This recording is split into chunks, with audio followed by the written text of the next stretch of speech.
Good morning, I'm Nivareti Manu, and this is your morning news fix for Tuesday, 24th of June. In this update, Iran's confirmed it's launched an attack on US bases in both Qatar and Iraq. Flares are visible over Qatar's capital Doha, following threats Iran would retaliate against US strikes on its nuclear sites. The attack came shortly after Qatar closed its airspace as a precaution amid threats from Iran. Al Jazeera's Osama bin Javed says multiple missiles were launched, and he says a majority were intercepted and no explosions have been visible apart from one seen in the sky. New Zealand First is drafting a single Ngāpuhi Treaty of Waitangi settlement claim.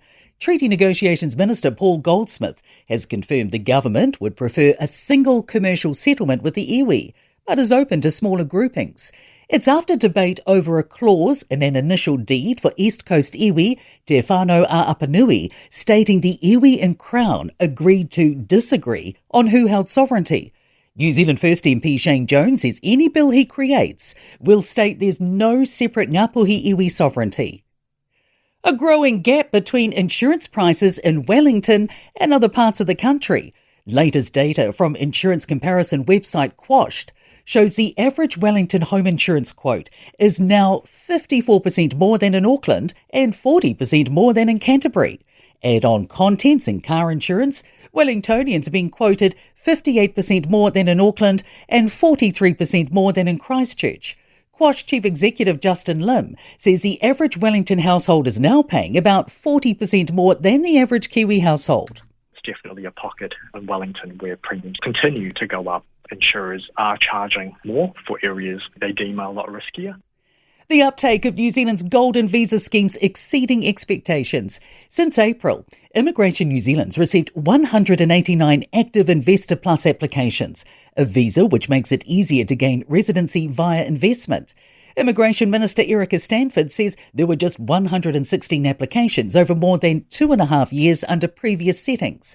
Immigration lawyer Mark Williams says factors such as significant global events have aligned in our favour, and he says the response has been huge and he's never seen demand like it. The government's announced a funding boost for GPs after reaching an agreement with the sector. Health Minister Simeon Brown's confirmed the 13.69% funding uplift, bringing the total funding increase for GP clinics this financial year to $175 million. International flights are touching down in Dunedin once again. The first of Jetstar's direct flights between Dunedin and the Gold Coast lands this afternoon. The new service, which flies 3 times a week, is the first international route for the city since 2020. In sport, the Steel have won a mid-table ANZ Premiership netball scramble 58-57 against the Pulse in Wellington. Aaliyah Dunn slotted the match-winning goal in the final play of the game. Basketballer Parker Jackson Cartwright has signed a 2-year extension with the New Zealand Breakers until the end of the 2026-27 campaign. England are 21 without loss in pursuit of 371 to beat India at stumps on the 4th day of the opening cricket test at Headingley. I'm Nivareti Manu, and that's your latest news fix. We'll be back with the next update at midday from the Newstalk ZB newsroom.